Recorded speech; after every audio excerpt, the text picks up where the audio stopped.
A very good morning and welcome to this edition of YES101's Visual Radio. For the Newsfirst team, I'm Steven Machado. Let's get into local news first.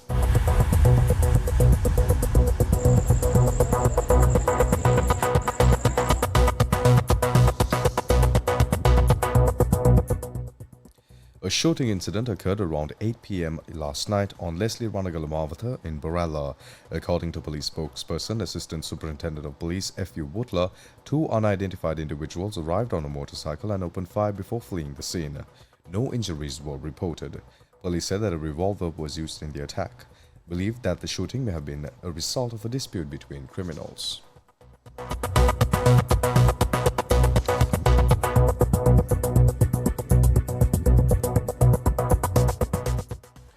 Moving on, the Ministry of Ports, Shipping and Aviation, in collaboration with the Ministry of Transport and Highways, has announced the launch of a comprehensive vehicle inspection program aimed at improving road safety across the country. Deputy Minister Ruwan Kodituaku stated that mechanical defects in vehicles are a significant contributing factor to road accidents in Sri Lanka. In response, the government plans to implement district-level inspections to assess the roadworthiness of vehicles currently in operation. According to official data, Sri Lanka has approximately 8 million registered vehicles. Of these, 4 million are motorcycles, while 1.3 million are three-wheelers. The remaining vehicles include cars, vans, buses and trucks.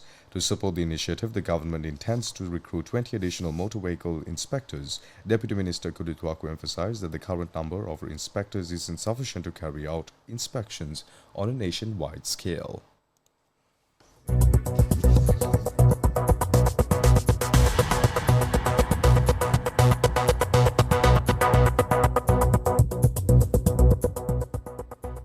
Moving on, a high-level discussion on the digitization of Sri Lanka customs was held at the President's office with President Anurukumar Dissanayake, directing officials to prioritize swift and fair solutions to ongoing issues related to the e-commerce, with a strong focus on consumer interests.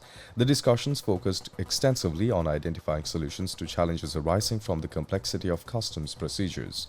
Attention was also drawn to the technological solutions implemented thus far as part of the department's institutional digitization process and the obstacles encountered in that effort, particularly in the context of achieving the government's goal of establishing a digital economy by 2030.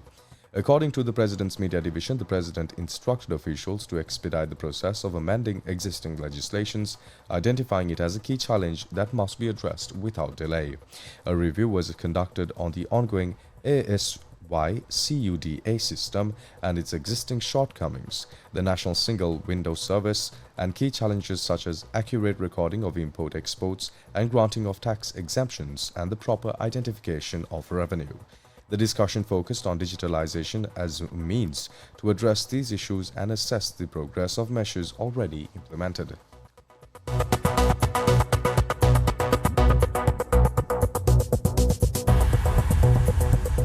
Up next is international news. International news.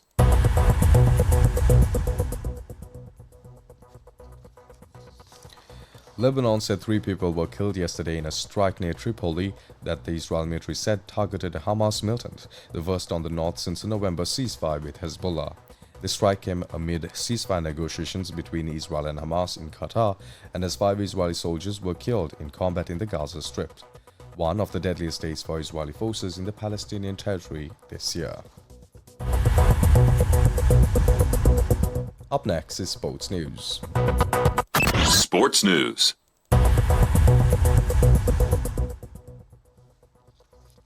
In sports news, it's cricket. Sri Lanka secured a 99-run victory over Bangladesh in the last ODI match played at the Palakkad International Cricket Stadium. Batting first, Sri Lanka posted a total of 285 runs for the loss of 7 wickets. Charit Asalanka scored 58 runs. Kusal Mendes was the top scorer with his 6th ODI century, making 124 runs. In response, Bangladesh were bowled out for 186 runs while chasing a target of 286. Dushmantha Chameera and Asitha Fernando led the bowling attack for Sri Lanka, taking 3 wickets each.